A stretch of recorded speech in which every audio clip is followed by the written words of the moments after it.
Hey, everybody, and welcome to this edition of the Politically Incorrect Podcast. I'm Jim Williams. Today, our cover story is really just breaking news, and that has to do with Hamas, which has decided that a potential pause in the fighting for hostages in exchange is not a deal they're interested in. Okay, we will get to that, as well as other headlines. But first, as always, we're going to go to the daily briefing. This one is our friend Ilan Levy, and Ilan's going to keep us up to speed on what's going on in Israel and in Gaza. So, without any further ado, here's Israeli government spokesman Ilan Levy. Past day, the Air Force has struck a launch post from which rockets were fired at Israeli communities just yesterday. Over 1,200 victims of the 10/7 massacre have been identified to date. Total number of people injured since 10/7 requiring evacuation to hospital is 11,485. IDF fatalities since the start of the October 7th massacre stand at 466. That's up by 3 since yesterday's update. The whole nation mourns the deaths of Master Sergeant First Class Reserves Maoz Fenigstein, Captain Reserves Lior Sivan, and Captain Reserves Uriel Cohen, who all fell in battle yesterday. May their memories be a blessing. An update on the October 7th hostage crisis. Hamas is still holding 129 people hostage since 10/7. That's in addition to 4 hostages from before the massacre. Among those 129 hostages are 19 females and 110 males, 118 Israelis and 11 foreign citizens, 2 minors, the Bibas infants, and 10 people aged 75 and over, including the men in the Sikh, Hamas and Islamic Jihad propaganda videos. Included in those 129 hostages are at least 21 who have been murdered, with Hamas holding their bodies hostage. Israel demands that the Red Cross pressure Hamas to secure access to the hostages in its terror dungeons. It's just not good enough to say that that won't work, as President Miriana Spoljaric told Prime Minister Netanyahu last week. The Red Cross must at least try, and foreign governments must hold it accountable for its gross negligence and this flagrant abandonment of our hostages.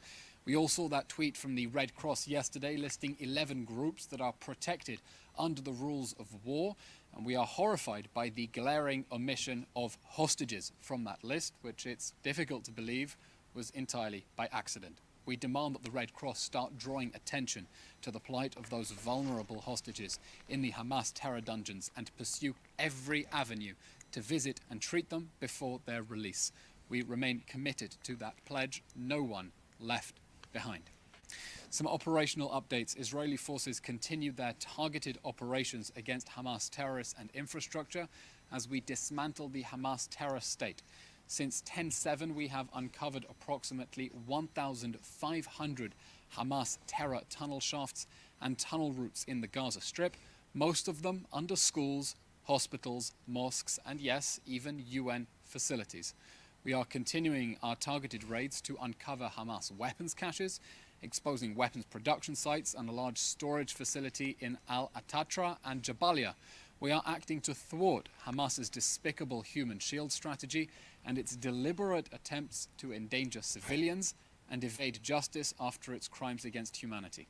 Over the past day, the IDF has struck over 300 terror targets in Gaza. Troops have located a truck with long-range rockets in Jabalia, uncovered underground terror infrastructure in the homes of Hamas terrorists in Khan Yunis, and seized weapons at military command centers in that town too. Israel also continues to expose how Hamas has militarized hospitals, jeopardizing their protected humanitarian status under international law.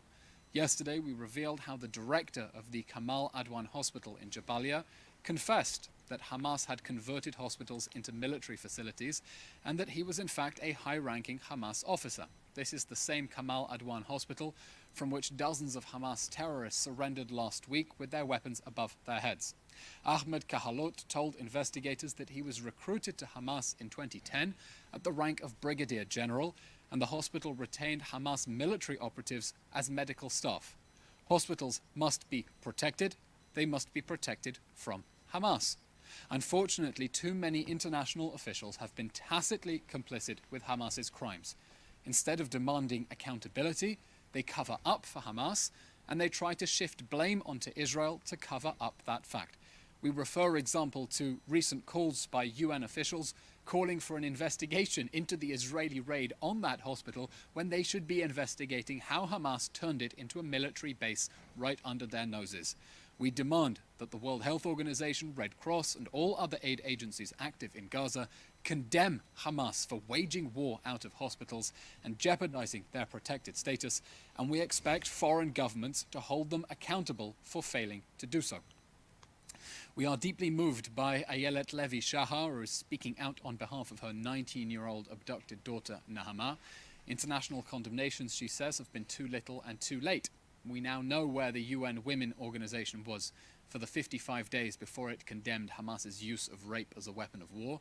Their Deputy Chief of Peace and Security was busy endorsing over 150 anti-Israel tweets, and I hope you've seen that shocking report by UN Watch. That was more than negligence. This is the abandonment of Israeli women, and time is running out for them in the Hamas terror dungeons. An update on humanitarian aid. Israel still has excess capacity to increase aid deliveries to Gaza by 300%. Yesterday, Israel inspected 127 humanitarian aid trucks, which then entered Gaza through Rafah and Kerem Shalom, and we can screen up to 500 at the moment. If the aid entering Gaza is inadequate, interested parties should ask international donors why they are not sending more, Hamas why it is hijacking aid, and international agencies why they do not condemn Hamas's theft of aid. Sadly, parties who want to secure impunity for Hamas and cover up their own complicity with it are trying to deflect blame onto Israel. We categorically reject the despicable and libelous allegations that Israel is somehow obstructing the delivery of humanitarian aid into Gaza when we stand ready to facilitate 300% more. An update from the Northern Front. The IDF continues to respond forcefully to Hezbollah aggression on the northern border, striking launchers used to fire at Israel and the terrorists responsible. The situation in the north is intolerable, with 80,000 Israelis displaced from communities along the border and unable to return home. Hezbollah's systematic violations of UN Security Council Resolution 1701 have rendered it effectively null and void. After 2.5 months of ignoring our warnings to desist and cease its aggression, Hezbollah is now dragging Lebanon into an unnecessary war that would have devastating consequences for the Lebanese people. The time is now for the international community to act for the full implementation of UN Security Council Resolution 1701, because we are determined to restore security based on that resolution, pushing back Hezbollah. Unless and until a diplomatic solution is found and implemented, we will continue making the necessary preparations to remove that threat from our border. Finally, a diplomatic update. As the UN Security Council prepares for another vote, we are glad that Secretary General Antonio Guterres watched the Hamas atrocity video 74 days after the massacre. After that private screening, he said that what he saw was human beings at their worst, and we propose working that language into a UN Security Council resolution. And here is our text. Having resolved that the Hamas atrocities of the October 7th massacre showed human beings at their worst, the United Nations demands the worst people's unconditional surrender and the immediate release of the hostages. That is the only step the United Nations can take to advance international peace and security as Israel proceeds to dismantle the Hamas terror state in response to 10/7 and to bring the perpetrators of those barbaric atrocities to justice. That's all for today's update. We'll now take your questions through the Zoom. Thank you.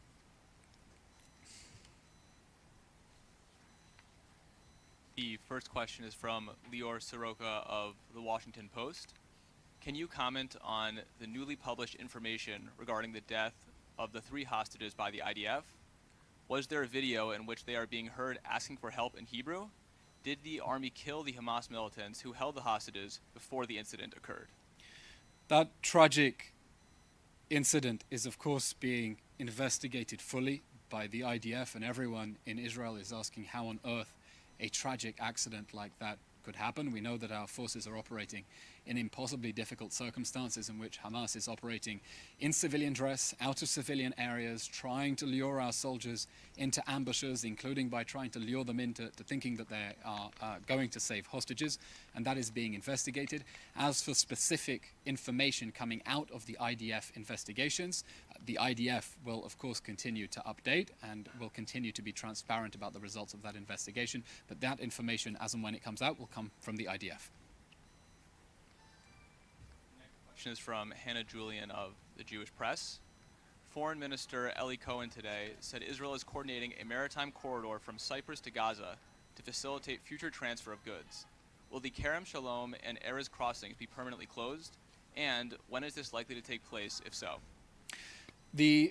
Last week, Israel announced that the Kerem Shalom crossing would be opened temporarily as part of our understandings with the Americans, our American allies, to increase the flow of aid into Gaza. That's despite the fact that there is still excess capacity at the Nitzana crossing that is not being used, but we facilitated the use of the Kerem Shalom crossing temporarily.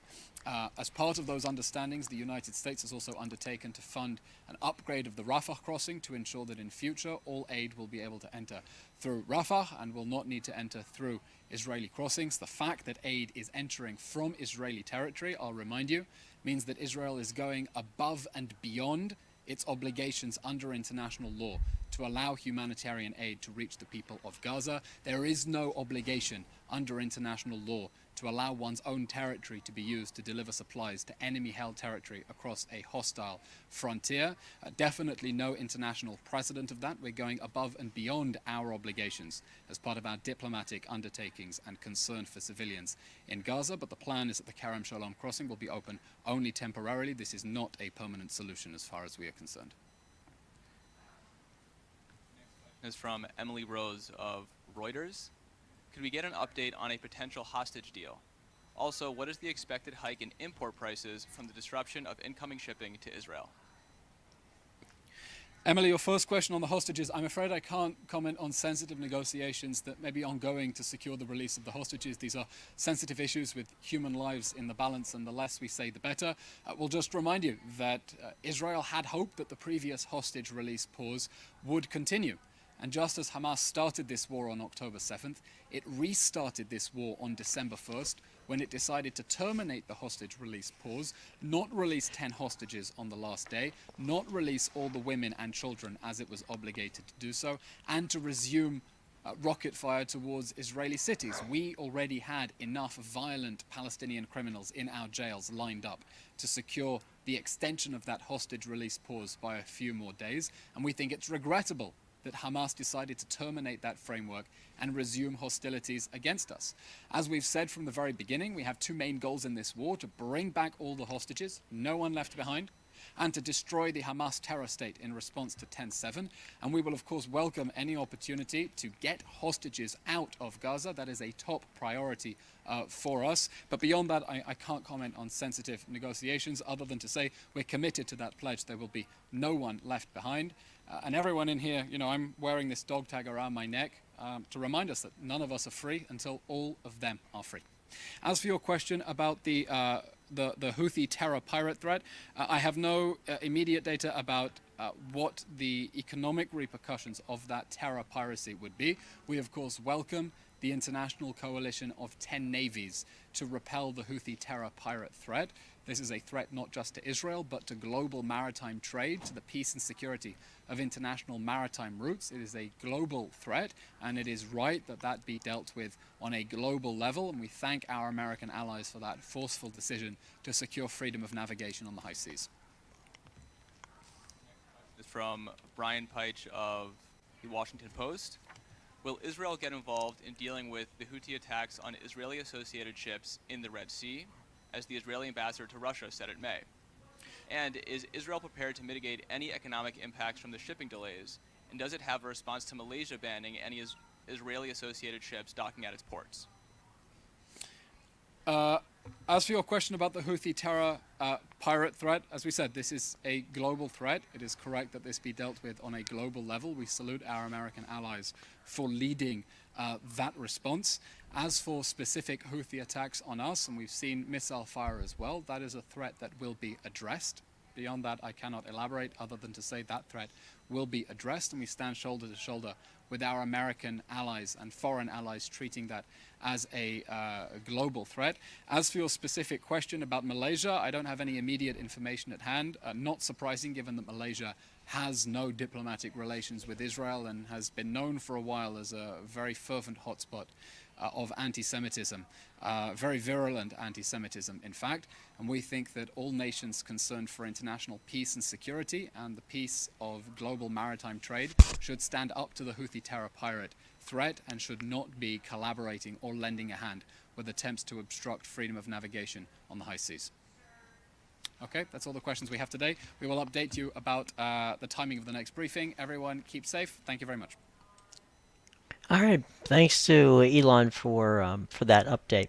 All right, so we said off the top of the show that Hamas rejected Israel's deal for a hostage exchange. So basically, what's next? Well, let's go back a bit and give you a little history of what happened. Okay, for the past 10, maybe 12 days, the United States, Qatar, have been really working this. Bill Burns, who is the CIA director, Mossad chief, which is David Vieira, and Qatari Prime Minister Sheikh Mohammed bin Al-Hamid have met in Warsaw, Poland, to talk about this. Okay, the concept of what could be done. Originally, the plan was the potential of a 2 or even 3 week pause in an attempt to get back every one of the hostages. That was rejected. So basically, what was presented as the last one was 50 hostages in exchange for 150 Palestinian prisoners. Okay, that one was the one that was presented by Prime Minister Netanyahu. Hamas rejected the Israeli offer to stop fighting for 1 week in exchange for dozens of hostages, saying the group wouldn't discuss releasing their Israeli captors unless a ceasefire was, put in place. And that was announced just about close to an hour ago by the Egyptian officials, who were also involved at last minute in it, because obviously Egypt is where the hostages are taken to before they're returned to Israel. So they have a place in this role. Okay, so where are we? Just because a deal has been rejected, there will likely be, and is likely, as we speak, counter proposals going one way back and forth. Okay, as we discussed yesterday, the United Nations is holding off with regard to a edict that they were going to put out, which condemned Israel and asked for an immediate ceasefire in exchange for the entire 129 hostages. It's clear at this moment that Hamas has no interest in releasing the 129 hostages. And the ceasefire element to this the school of thought, and this is where the CIA is working extremely closely with Mossad. There's a thought that Hamas doesn't know where the 129 prisoners are. Now, some people say they do, but they're not talking about it. Others, I mean, my thought is, again, we explained this in previous videos, but we'll go back for those who haven't seen it. The people who were taken hostage, there were over 240 people who were taken hostage on October 7th.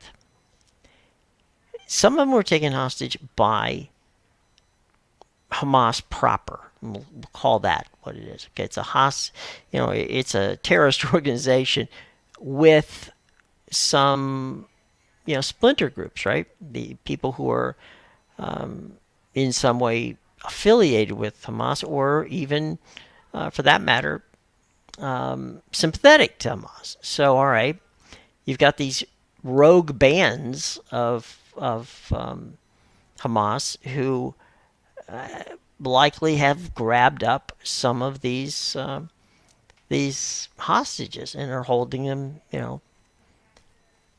for, at this point, for political reasons or humanitarian reasons, for whatever they can do to get, extract some sort of either ransom or whatever it is that they've got them for at this point. We don't know.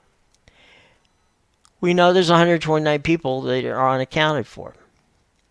We know that there are now serious, and have been, to be honest, the CIA has never stopped with this concept, nor, in fairness, have the Qataris have not stopped with attempting, and and certainly we should also mention Mossad in that realm. But Bill Burns, who is the head of the CIA, has been leading this charge.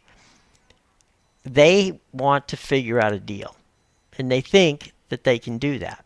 The question remains: the 50 women and 2 children, okay, would be the ones to be left out first. The question remains, does Hamas even know where they are? Now, we know that they've mentioned that the Bibas family were killed. We don't know that for sure.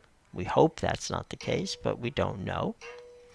So here we are, day 75, proposal put forth by Israel, crafted by the CIA, crafted by Mossad, crafted by the Qataris, crafted by the Egyptians, in a way that they thought would be acceptable.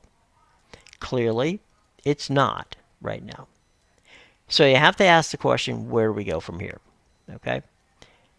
Where we go from here, simply put, is we continue to figure out what is it that will get Hamas to give up, at the very least, the women and children, and obviously, best case scenario, everybody, the 129.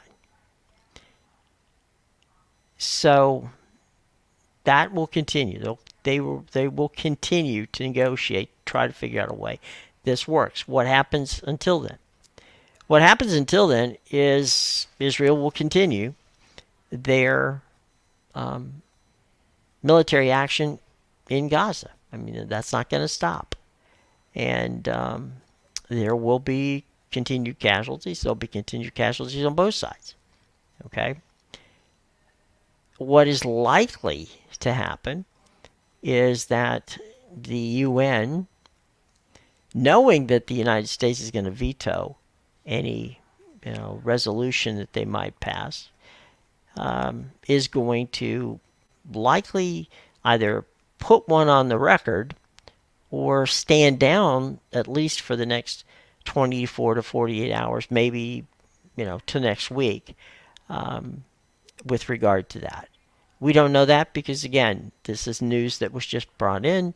It's, by the time you see this podcast, if you're not watching us live or you listen to the podcast, then you'll know that there might be more information that we don't have at this particular point in time. What we do know, as I said before, is Hamas rejected the offer. Okay, so that part we know. So we know another offer has to be put together, and we know that it may take a couple of days to craft that offer. In the period of time between those, there's going to be continued fighting. Okay, so that's not going to stop. So that's where we are at this moment. I would not give up. I would not give up on the possibility of some sort of, pause in the fighting in exchange for hostages. I believe at this point in time, Hamas is making sure they can meet the demands of returning hostages. Maybe the problem is they can't, again, as we said, locate this group of people that they're holding hostage. Maybe it's part of it they can't. Maybe there's some of the women that they can't come up with. We don't know. Okay, they haven't allowed the Red Cross in, which, as you saw in the briefing, Elon alluded to. And by the way, the Red Cross is suffering from a lack of funding coming from the United States, from people in the United States who often give to the Red Cross for all kinds of wonderful reasons. I mean, the Red Cross has been tremendously helpful here in the United States. They've been helpful around the world. At the moment, they haven't been helpful in regard to getting to Hamas and getting to these and seeing these hostages. Okay, so there's a lot of moving parts here. I believe that both sides want to get to a deal. Can they get to that deal? I believe they can. Will it be in the next 24 to 40 hours? Likely not. It's going to, these things, this has taken 10 days to get to this one. Okay, so it may take another 5 or 10 days to move on. I do believe that if they could have gotten to this deal, that what we would have saw was stage 3 of the war, according to Israel, which was working with the United States on the phase 3, which is basically giving up the bombing and beginning more targeted attacks, going after the leaders of the Hamas terrorist attack on October 7th. I think that's going to be phase 3 if they can get a deal that's going to release at least some of the hostages at this point in time. Right now, it's not going to happen, okay? And we're hoping and praying for both sides, for the Palestinians who are, got caught in the crossfire, for the Israelis who continue to, run to their shelters to not get killed by incoming missiles. It's all a tragic situation in war. We don't want anybody to be killed, but Israel didn't start the war, and now we're in the middle of it, 75 days in. Let's give you a quick update before we leave on what's going on in the Red Sea. The United States has told Iran unconditionally to stop firing on both the United States vessels and international vessels. As Elon said, there's a 10-nation coalition with the United States, so it's 11 countries that are involved in this. It's very, very important that Iran stop. And the Houthis are going to suffer seriously if they continue to go in this direction, because the United States Defense Secretary General Austin specifically pointed out that there will be no more, escalation of this, or they will hold Iran, um, you know, hold Iran responsible for it, and they're going to take their aggression out on Iran. So if Iran continues to do this, Iran will suffer from it, as they should. I mean, they're the ones causing it, so therefore they should. So we'll see. Anyway, I would not try to cross General Austin. He is not a person to be trifled with, which is why he is the Secretary of Defense. So there you go. Well, again, let's recap real quick. Just recently, within the hour, Hamas has rejected Israel's offer to stop fighting for 1 week in exchange for dozens of hostages. The group said that they are not, the group being Hamas, said that they are not going to discuss releasing any of the captives until a ceasefire goes into place immediately. Okay, so we know that's not going to happen, but we do know both sides are talking. There is the potential of a deal. Will it come in the next 24 to 48 hours? As I said, likely not. But let's hope that it comes sooner as opposed to later. And the next phase of the war is going to be a more targeted one. And so we'll see how that goes. Before we get out of here, a couple quick business pieces, if you can help us out.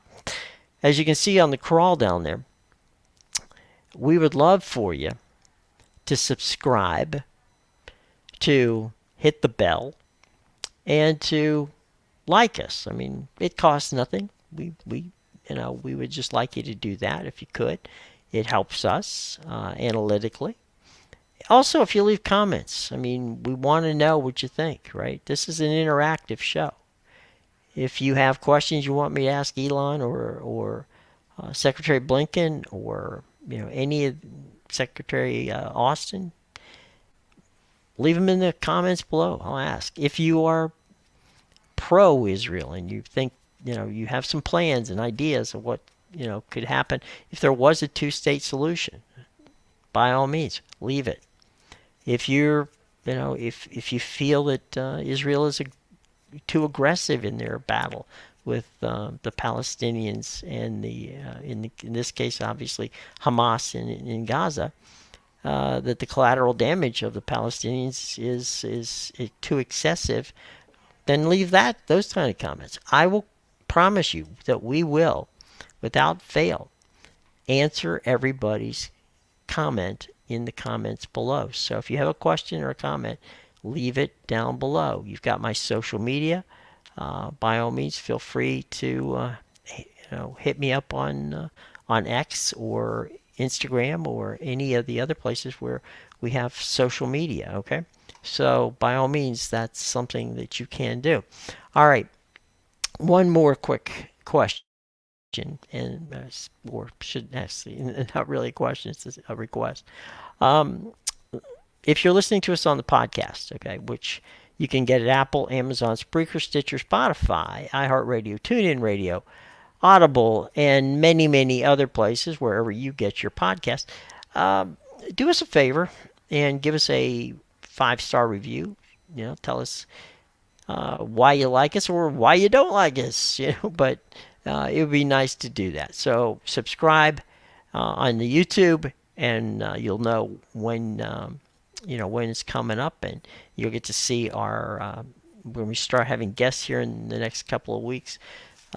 You'll see how that works out. We'll have the daily briefing, as well as all kinds of fun stuff coming up. Fun is not really the best word. All kinds of important stuff coming up as we move into hopefully something of a way of a pause in the action, and we see some of the hostages come home. Okay, we're hoping that happens before it turns to 2024.